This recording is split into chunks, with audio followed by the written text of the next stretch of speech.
এখানে একটা বাক্য আছে, এখানে আসার জন্য তোমাকে ধন্যবাদ জানাই, যেটা আমরা বলি কেউ কোনো ভালো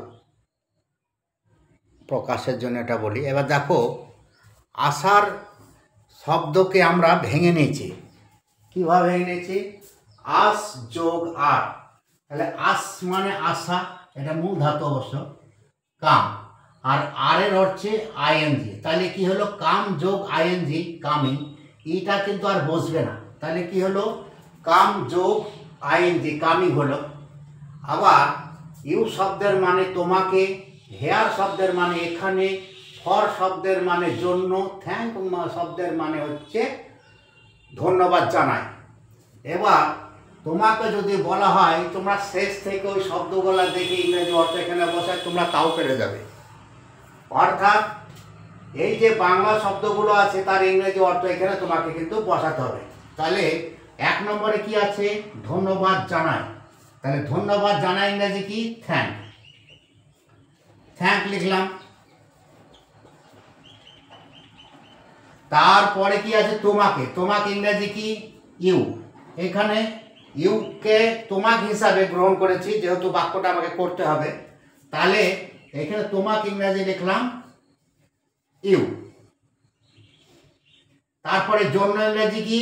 জন্য ইংরেজি হচ্ছে ফর, তাহলে এখানে ফর লিখব। তারপরে আসার ইংরেজি কি? আসার এতক্ষণ আমরা ইংরেজি পেলাম, আসার ইংরেজি হলো কামিং, এখানে আমরা কামিং লিখব।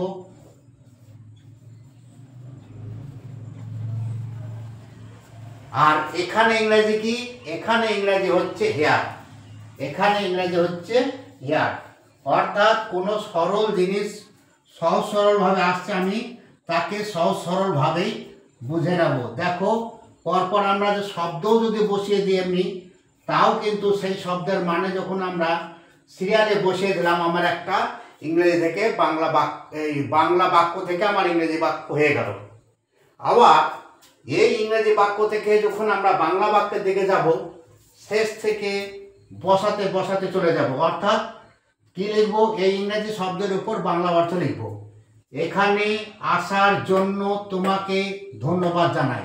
এখানে পেলাম কি? এখানে আসার জন্য তোমাকে ধন্যবাদ জানাই। কত সহজভাবে হয়ে গেল।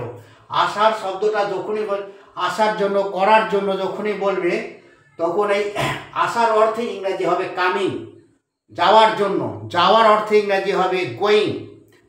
তারপরে সাহায্য করার জন্য, অর্থাৎ জন্যযুক্ত শব্দের সঙ্গে যখন আসার হবে, যখন কামিং হবে। আবার যাওয়ার জন্য, তখন এখানে যাওয়ার শব্দের অর্থ, ইংরেজি অর্থ হবে গোয়িং। আবার থাকার জন্য, তাহলে থাকার শব্দের ইংরেজি অর্থ হবে স্টেইং, এরকম। তাহলে এটা তোমরা ভালোভাবে লিখে নাও, আগে বুঝে নাও, তারপরে তোমরা লিখে নেবে।